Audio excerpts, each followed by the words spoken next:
Hey everybody, and welcome back to the channel.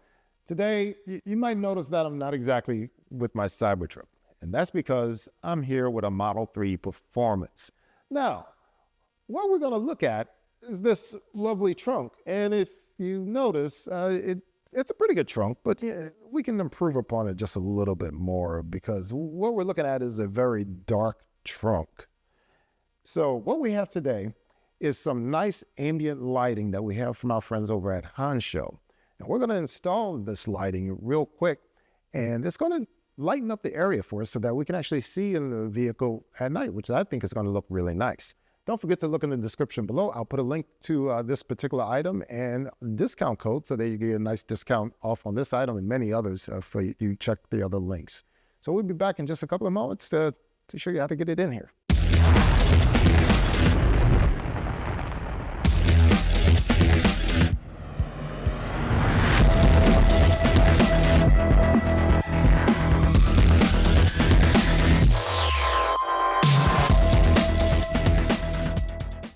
Hey everybody, and welcome back. I have the ambient lighting from Hansho right here in this box right here. As I always tell you guys, I'm not the most mechanically inclined person, so I try to do these installs such that the layperson could easily do them. And believe me, if I can do it, you can absolutely do it. So here's the box. Here's what comes in it. Just a few pieces. We have the connector cable that we're going to connect to a little light in the trunk. It's just a jumper, that's all it is. And we have an LED light strip. So the first thing we're gonna do, this light that's right here, we're gonna take this light out. And most all the Teslas that have the same rectangular light, they all kind of come out the exact same way. Ah, there it goes. There it goes. There we are.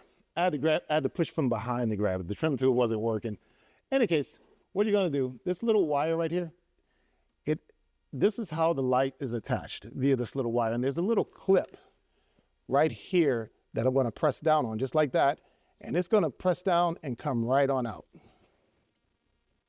Just like this. Boom. Light's disconnected. Put it aside for a minute. We're still going to need it. Next thing we do, we're going to take our connector. This is what's going to give power to our light strip.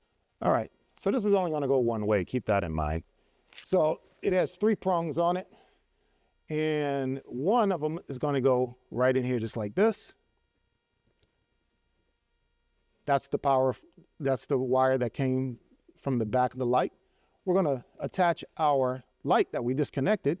We're going to put it into this other one right here, and it's going to light up, or it should light up. There we go.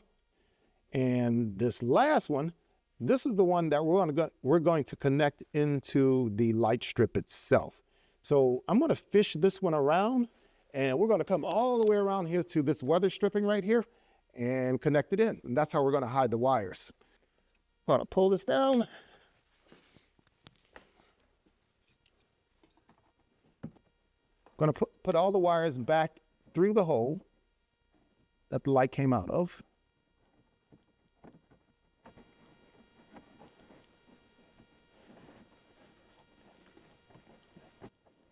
And I am going to take the wire. Here's the wire that's going to go to the light strip. And we're going to fish it through all the way until we get to about right here.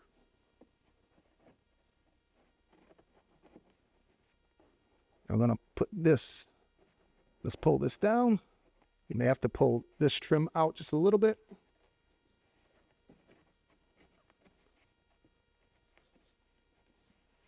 There we go.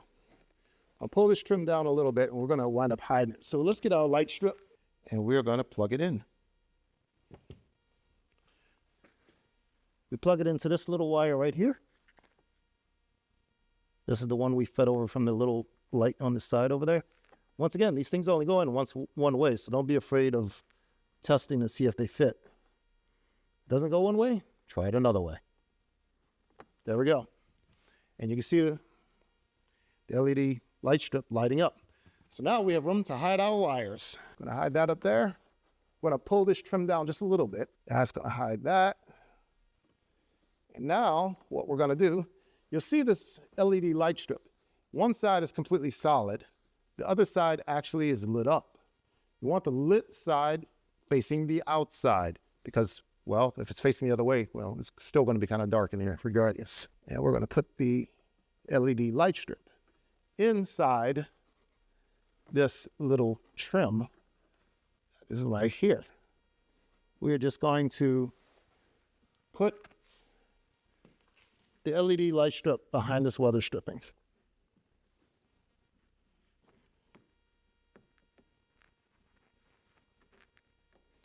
Shove it back in there.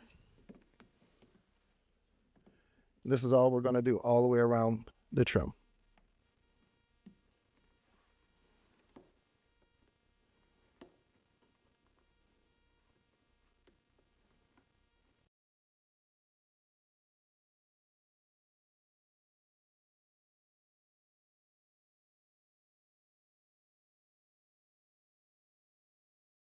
Okay, so we got our light strip installed all the way over, but as you will notice right in here, you see we have a significant amount of overlap. They've given you a little bit more light strip than what you actually need. So we're actually going to cut this light strip down to size just a little bit, just so that it fits in here just right, which means, I don't know if you can see it, if you look really closely at this light strip, they have like these little small dark spots here.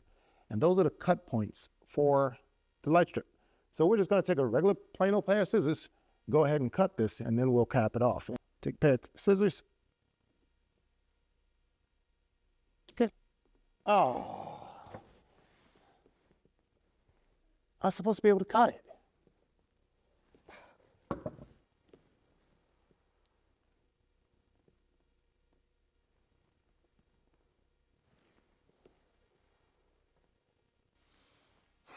Don't do that. Don't cut it. Here's the thing, right? And I just learned something new about Teslas in general.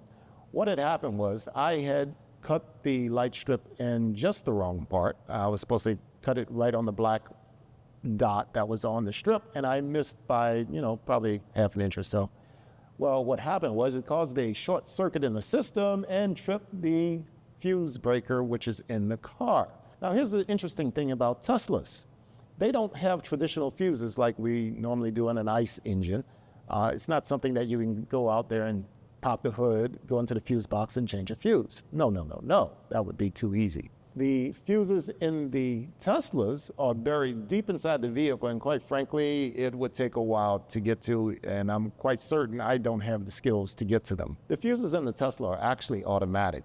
So when they overheat, it does trip the fuse breaker and it opens the circuit so that it cuts off power to the individual system. In this case, it was one light bulb. I didn't realize it can switch off one light bulb at a time opposed to a whole circuit, but that's apparently what it did. The car will have to reset itself, and then the circuit breaker will reset itself over time. This can take anywhere between 3 and 5 hours. So long version short, you have to just wait 3 to 5 hours and the circuit will become live again. Well, this is exactly what happened. And in the morning time, when I woke up, lo and behold, the light started working again. Of course, I cut the light strip down to its proper size. I cut the light strip right where it was supposed to be cut, hooked it back up to the light, and guess what? Light strip works. Well, as I said, this has been a learning experience. It was a great install, very easy. Once again, I do recommend it, but pay attention to that light strip and where you cut it. And if you do happen to cut it in the wrong spot, don't panic. Just wait a little while, cut it in the right spot, and put the end cap on, and you'll be okay. Hope you enjoyed the video. This has been Red Fire. Don't forget to like and subscribe, and look in the description below for some nice discounts on some other Tesla accessories. And I'll talk to you again soon. Peace.